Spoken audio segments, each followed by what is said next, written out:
Oui, coucou. Alors, écoutez, je refais une vidéo à la suite de l'autre, à quelques heures d'intervalle, hein, pour ma part, dans la journée. Mais alors, il y a quelque chose qui a été mis en lumière, là, une prise de conscience assez forte, parce que du coup, je vais en parler de tout ça avec une amie. Et en fait, et ben, voilà, elle s'est mise à me donner un petit peu son avis.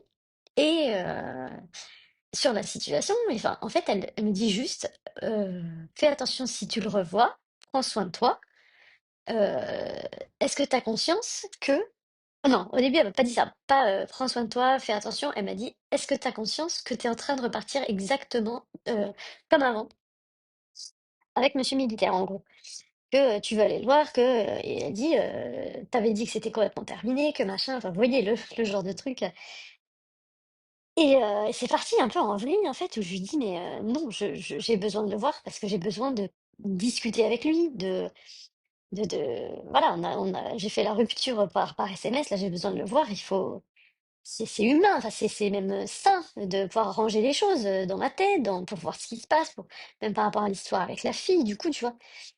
Et en fait, elle était en boucle sur, «Oui, mais tu veux je suis sûre que tu penses qu'il peut changer, que, et du coup, tu vas continuer d'aller aux événements avec lui et puis vous allez vous revoir et vous allez faire des restaurants et puis finalement, bah, tout ce qui ne t'allait pas, et bah, ça va recommencer et tout». Et en fait, je l'ai pris super mal et je lui ai dit: «Mais j'ai pas besoin de ça, en fait». Et elle dit: «Mais non, mais moi, c'est pour, elle me dit: C'est en tant qu'amie, c'est bienveillant, je veux pas te c'est» et je lui dis: «Oui, j'ai pas besoin de jugement, machin», je commençais vraiment à m'énerver et de lui dire: «Mais bon sang», je dis: Tu peux reconnaître que je ne suis pas un robot, je peux quand même, Heu, tu peux comprendre que j'ai besoin de le voir sans me dire: «Oui, on va être ensemble, on va pas être ensemble». Peu importe, j'ai besoin là qu'on se voit. Elle me fait: «Oui, mais regarde, tu l'as déjà vu là, samedi dernier. OK, c'était 10 minutes, mais vous êtes vus». Je fais: «Oui, mais c'est pas assez». Enfin, je veux dire, il faut on a des choses à se dire et là, par rapport à ce qui s'est passé, enfin bref. C'est parti vraiment et je dis: «Ça me prend toute mon énergie là». J'ai l'impression que je dois me justifier, putain, je dis: «Mais tu peux bien comprendre», je dis: «En plus, tu sensible toi aussi», je dis: «Tu sais très bien que je comprends pas», et elle me dit: «Mais arrête de dire que je te juge», j'ai dit: «Mais en aucun cas je te juge», j'ai dit: «Fais ce que tu veux et tout». Je fais: «Non», mais je dis: «Regarde, imagine, en story demain je mets, je sais pas, bah, enfin tu vois qu'en gros j'étais avec lui parce que je mets parfois les relâchés, vous savez, des animaux qu'on relâche, donc je le mets en story et je dis: «Bah, je vais avoir envie de cacher parce que sinon, bah», je dis: Tu vas penser, tu vas te dire: "Ah putain, elle est retournée avec lui, machin", et elle me fait: «Mais ça va pas», elle dit: «Tu ce que» elle dit: «Mais on c'est pas ça l'amitié pour moi», elle dit: «Je ne te juge pas», elle dit: «Peu importe ce que tu fais», heu, elle dit: «Je penserai jamais», elle a dit une phrase en fait qui a résonné comme, comme ce que, ma collègue avec qui je me suis pris la tête, m'a dit. Et du coup, bah, ça a un peu percuté, je me dis: «Merde». Elle me dit, «J'ai l'impression que tu acceptes pas que, je sois pas d'accord avec toi, en fait». Elle dit: C'est pas ça l'amitié». Elle dit: Je te dis les choses». Elle dit: «En plus, c'est même pas que je suis pas d'accord avec toi».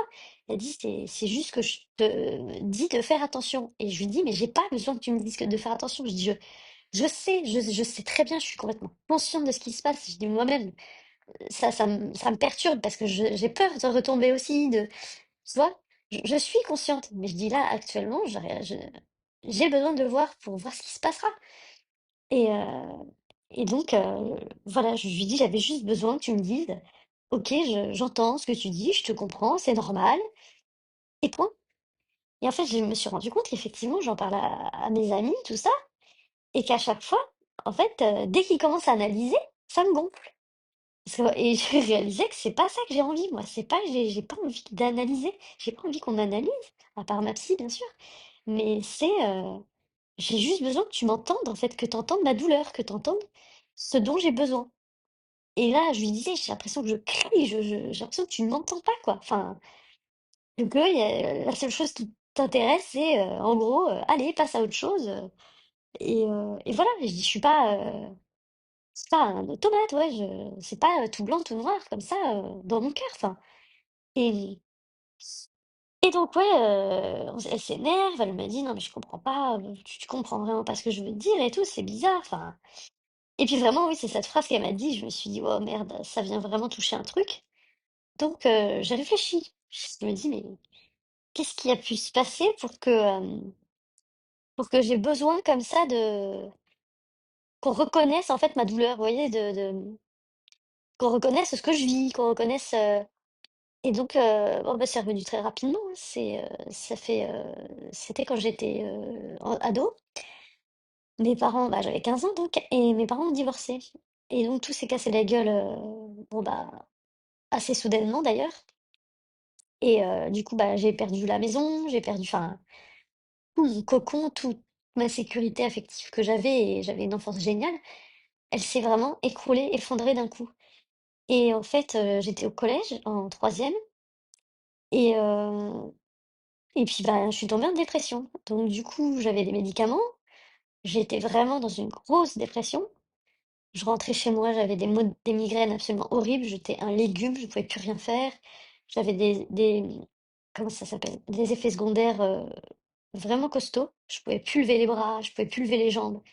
Je sais pas, je prenais un truc, ça a été interdit par la suite d'ailleurs. Je pouvais plus, ça me faisait mal, en fait, je pouvais plus lever mes membres, et on devait m'aider pour monter dans le car, enfin dans le bus. Je pouvais plus faire de sport, donc j'étais quand même, très, seule, alors que de base, j'ai toujours eu des amis, et j'avais vraiment une bande d'amis, que je voyais à l'extérieur comme, à l'école, quoi. Et en fait, ces amis-là, elles m'ont complètement laissé tomber. Enfin, j'ai pris ça comme ça, et moi, j'ai des images de moi en train de pleurer dans les sacs là, sous le hall. Vous savez, on entassait nos sacs, d'école, et j'étais là et je pleurais, et j'étais dévastée, dévastée. Je me sentais vide, et dans ma douleur toute seule. Enfin, c'était horrible. Et puis eux, ils jouaient, et ils se préoccupaient pas, quoi.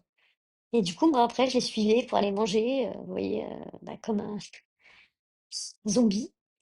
Et il y a qu'une fille qui est venue, qui m'avait tendu la main et tout ça, qui me disait: «Bah, tu veux venir avec nous?» et tout, enfin, elle se préoccupait de moi quand même, tu vois? Mais les autres, alors j'ai fait un travail en plus là-dessus, c'est ça qui est fou, quoi. J'ai vraiment fait un putain de boulot là-dessus, et avec l'enfant intérieur, comme si j'étais adulte, et puis revivre la scène, qu'est-ce que je me serais dit? Le pardon par rapport à ces filles-là, en me disant: «Mais attends, mais elles avaient que 15 ans».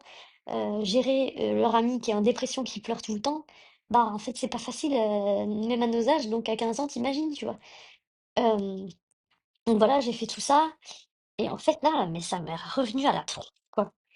Et donc ensuite, quand, je suis donc à cette même période, je sais que j'étais en cours à l'école, et un gars, il a rigolé. Vous savez, un des gars populaires, il y a toujours des gens populaires.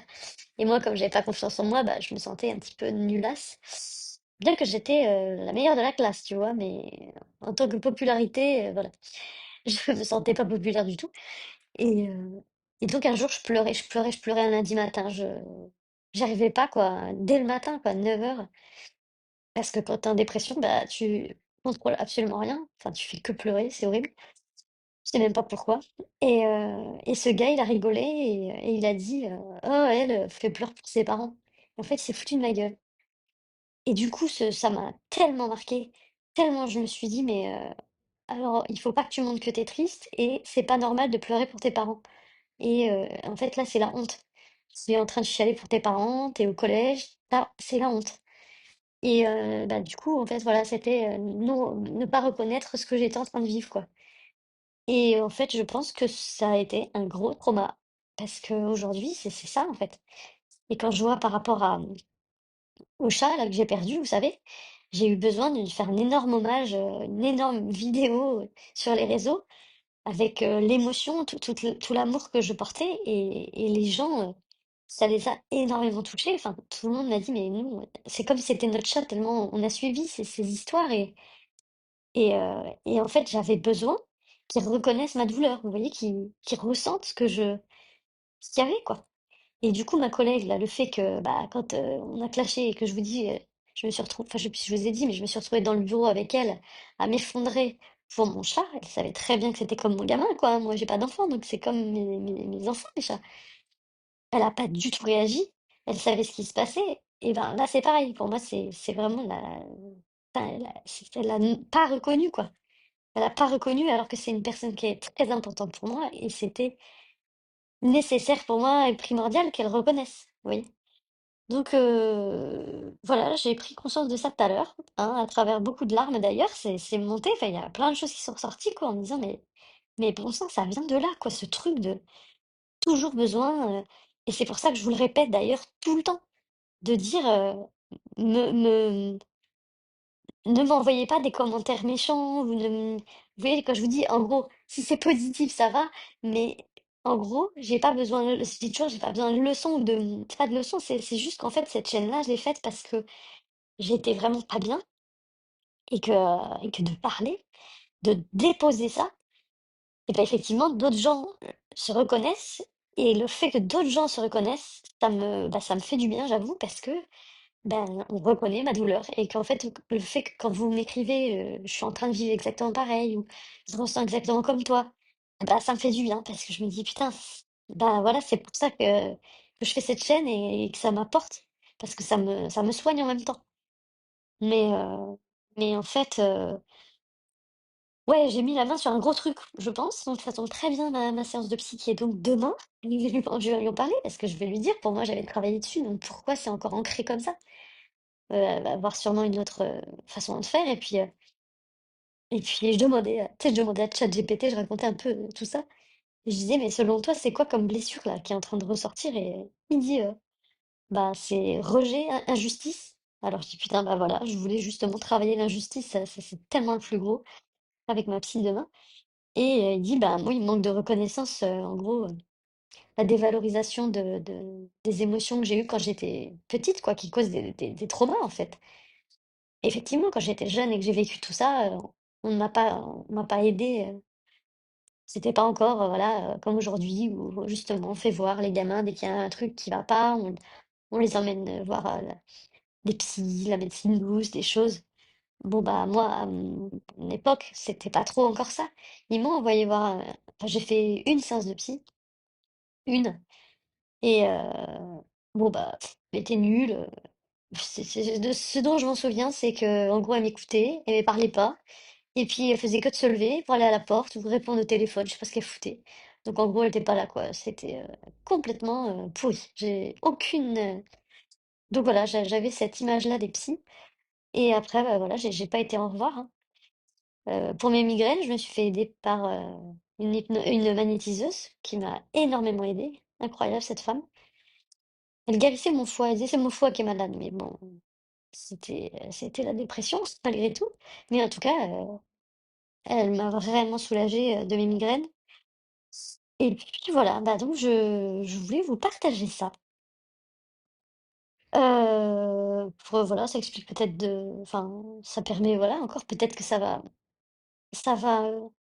parler à certains. Et puis, ben, d'ailleurs, autre chose, je me suis rendu compte aussi que, ça s'est retrouvé rien qu'avec mon histoire avec, monsieur militaire là. Quand je lui ai envoyé, toutes les captures d'écran de ce qu'elle m'avait écrit la fille, je lui ai dit: «Est-ce que tu as tout lu?» Il m'a dit: «Oui». Il me dit: «Oh là là, oui». Et en fait, ça m'a fait tellement du bien qu'ils me disent oui, parce qu'ils voyaient ce que j'avais, bah, ils reconnaissaient, en fait, ils voyaient ce qu'elle m'avait envoyé. Vous voyez ce que je veux dire? Ce que j'ai vécu. Et il m'a mis j'ose imaginer dans quel état tu dois être. Et en fait, là, du coup, à ce moment-là, je me suis sentie, rassurée. Vous voyez? Ça, et en fait, ça vient nourrir, ça vient me dire: «Ah ça y est», tu vois? Il reconnaît, donc ça me fait du bien. Et et s'il m'avait dit: «Non, j'ai pas non, non, j'ai pas envie de lire, genre, c'est bon», enfin, tu vois? Bah, là, je l'aurais super mal pris. J'aurais dit: «En fait, t'en as rien à foutre, tu veux pas, prendre tes responsabilités, tu veux pas regarder, en face, ce qu'elle t'a fait». Alors qu'au final, il aurait vraiment pu me dire: «Non, j'ai pas envie de regarder» parce qu'effectivement, elle le harcèle déjà, donc je sais pas, ce que ça peut lui faire au fond de lui, de voir ça, ça pouvait aussi lui voilà, lui faire beaucoup de mal, j'en sais rien, tu vois? Mais moi, je l'aurais très mal pris. Donc voilà, donc là, c'est venu nourrir parce qu'il m'a dit oui, sauf que voilà, s'il m'avait dit non, il y a vraiment quelque chose sur lequel il faut que je travaille là et que je répare parce que c'est pas possible, en fait. Là, je me rends compte que ouais, ouais, dans ma vie, il y a beaucoup, beaucoup ce truc-là. Beaucoup ce truc-là. Hier, ouais, avec Ouais, il y a trop de trucs, enfin, tu pas avec l'injustice, oui. Ouais, non, non, il y a putain, il y a un dossier là, gros, gros dossier sur l'injustice chez moi. Ah ouais. Bon, écoutez, bah, ça m'a épuisée, n'empêche. Donc, c'est bien, je suis contente d'avoir mis ça en lumière et puis bon, bah, la suite, est à venir, je ne sais pas. Merci pour votre écoute en tout cas et votre bienveillance surtout et à bientôt.